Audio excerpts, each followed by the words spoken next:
personnelle. Premier principe, la véritable vision, celle qui dure, doit venir de Dieu. Pose-toi la question. D'abord, est-ce que tu as une vision? Est-ce que tu as un rêve à l'intérieur de toi? Est-ce que tu as quelque chose qui bout dans ton cœur?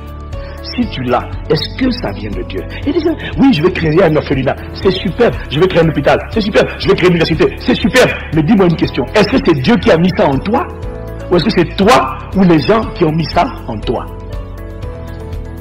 Comme en anglais on dit, it's not because it's good that it is God.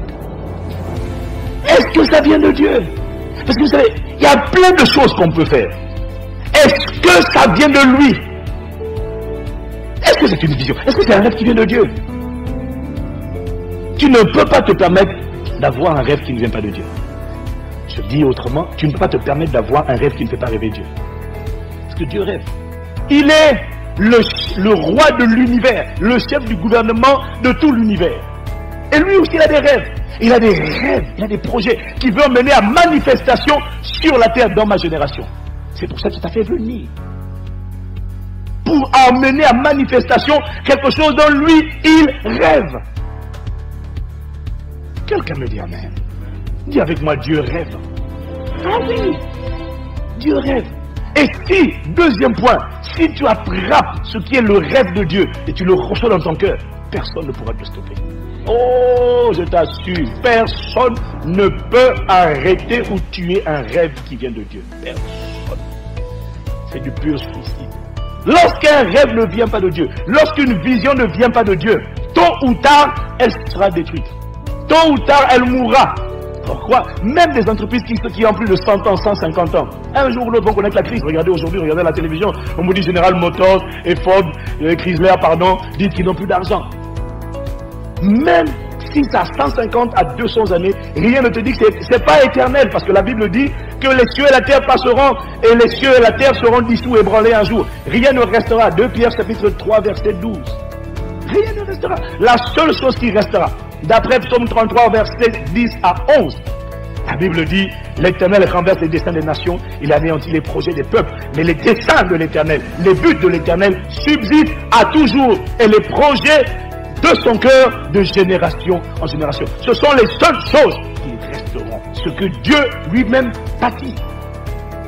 Donc la clé, c'est ce que tu rêves fait rêver Dieu.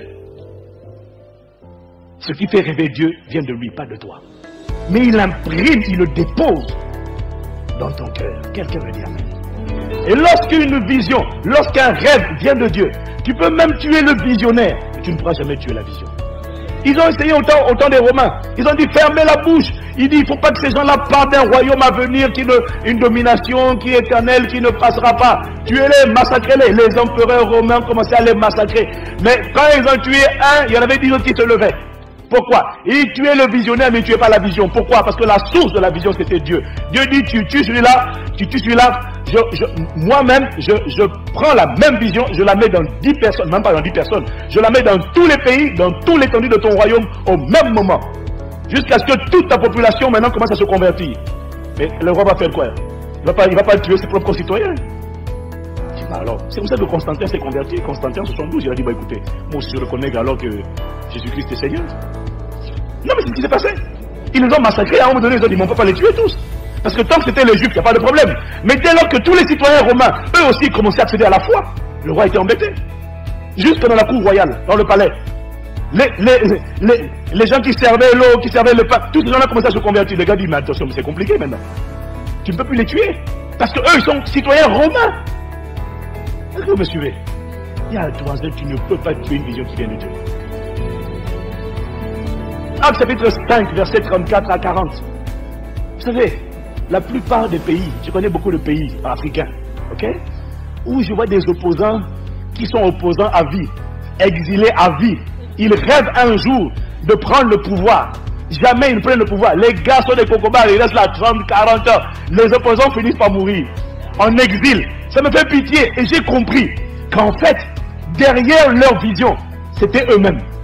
Ou alors c'était la demande ou la pression du peuple. Les gens disent, vas-y, postule, demande-toi aussi le président. Le gars, le chef de l'État ne bouge pas, un dictateur, un tyran, il n'y a pas de problème. Mais il ne bouge pas. J'ai compris pourquoi. Parce que leur désir de devenir chef de l'État ce n'était pas le rêve de Dieu qui avait été imprimé en eux. Parce que quand c'est le rêve de Dieu imprimé dans le cœur de quelqu'un, mon ami, regarde aux États-Unis.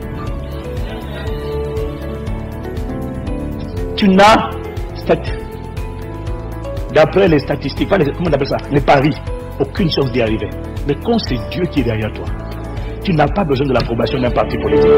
Je te dis, quand Dieu approuve tes voix, comment beaucoup de gens y sont passés, ils ont été engloutis. Mais quand Dieu, moi j'avais dit, avec Bishop Bab, on s'était dit, Bishop Bab, on s'était dit, quand tu vois comment ce gars-là, sans avoir recours à l'aide de l'État, il est capable de mobiliser quasiment 700 millions de dollars, record absolu jamais battu. J'ai dit au Bishop Bab, j'ai dit ce gars-là, soit c'est Satan en personne qui l'accompagne, soit c'est Dieu en personne qui l'accompagne. C'est-à-dire, il n'y a pas un ange, un demi-ange, non. Ça là, c'est soit Dieu ou Satan en personne. On ne peut pas avoir une telle personne. Non, c'est pas possible. C'est pas possible. Tu peux tuer le rêve, tu peux tuer le visionnaire, pardon, mais tu ne tueras jamais la vision. Quelqu'un me dit amen. Martin Luther King est mort assassiné, mais il n'a jamais assassiné son rêve. Parce que la Bible dit que lorsqu'une vision vient de Dieu, la Bible dit, la version française 8 secondes dit, elle ne mentira pas, elle marche vers son terme, elle ne mentira pas. La version anglaise dit, elle parlera, elle ne mentira pas. La vision parle, et si elle tarde, attends-la. Pourquoi? Elle s'accomplira, elle parlera. 40 années après la mort de Martin Luther King, ce que ce gars-là a dit, laissez-moi vous dire, Dieu m'a dit, ce que Martin Luther King disait, je fais un rêve, j'ai un rêve, mais ce n'était pas son rêve, c'était le rêve de Christ en lui. Ce gars était un pasteur, c'était Christ en lui qui parlait, Christ en lui faisait un rêve, Christ en lui était en train d'annoncer une saison à venir. Et je crois qu'aujourd'hui, ce n'est que le début de la saison, parce qu'il parlait de la saison où il n'y aura plus de distinction de race. Il n'y aura plus ni juif, ni grec, ni homme, ni esclave, ni libre, ni homme, ni femme. Une période où tous les hommes, au son de sa voix, seront unis. Toutes les nations célébreront l'agneau. Il n'y aura plus de distinction de couleur, il n'y aura plus de race. Tout le monde célébrera le roi de gloire. Est-ce que vous avez vu à la télévision cette osmose que vous avez à la télévision où les gens se sautaient? Ce n'était qu'un aperçu. Ce n'était pas la manifestation de ce que Martin Luther King décrivait, mais c'était juste le commencement. Quelqu'un me dit amen.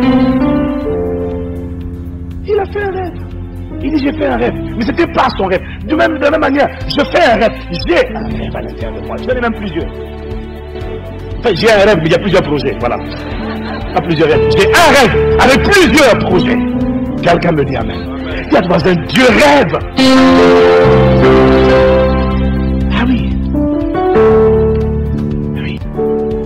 On ne peut pas anéantir un rêve qui vient de Dieu. Si tu comprends ça, cherche, est-ce que, Seigneur, ce que je ressens comme un fardeau, parce que le rêve de Dieu va te consumer de l'intérieur. Je sais, quand tu n'as rien qui te consume, c'est terrible. Quand tu n'as pas de rêve, on va parler, mais quand tu n'as pas de rêve qui te consume, c'est une tragédie. C'est une tragédie. Mais quand ce rêve, cette vision, elle rentre en toi, elle rentre comme un fardeau pesant. Quelque chose dont tu as du mal à te débarrasser. Tu te vois en train d'accomplir. Tu dis, mais Seigneur, je ne suis pas capable. Il dit, je sais que tu n'es pas capable. Mais je veux d'abord que tu acceptes ce que je te dis. Après, je te préparerai pour que tu acquières la capacité. Mais je veux que tu l'acceptes. Parce que tu n'acceptes pas. Si tu ne le vois pas, tu n'acceptes pas de le voir, je ne peux pas l'amener à manifestation. Tu t'es établi pour être lumière des nations. Chacun d'entre nous était appelé à être lumière des nations. Nation, mot grec, ethnos, qui veut dire communauté d'individus parlant le même langage. Dieu dit, j'étais appelé à être lumière des nations. Ça veut dire, tu vas comprendre, nation, c'est pas seulement français, ivoirien, antillais, congolais. Non, nation, c'est communauté d'individus parlant le même langage. Les experts comptables, les infirmiers, les médecins, ce sont des ethnos, c'est-à-dire des communautés d'individus qui parlent le même langage. Et quand tu n'es pas de leur communauté, tu ne comprends pas ce qu'ils racontent. Parce que c'est leur vocabulaire. Quelqu'un me dit amen. J'ai dit, j'étais appelé à être lumière des ethnos, lumière des nations. Et les nations, c'est quoi ton domaine? Mais dans quel domaine est-ce que je te vois, tu te vois en train de briller? Si tu ne le vois pas, je ne peux pas l'amener en manifestation. Je ne peux pas. C'est pour ça que j'ai dit à Abraham, sors, viens. Regarde. Le rêve, la vision, l'avenir de Dieu. Ce sont les seuls rêves et les seuls projets qui s'accompliront pour l'éternité. Les autres, pas sûr. Quelqu'un me dit amen.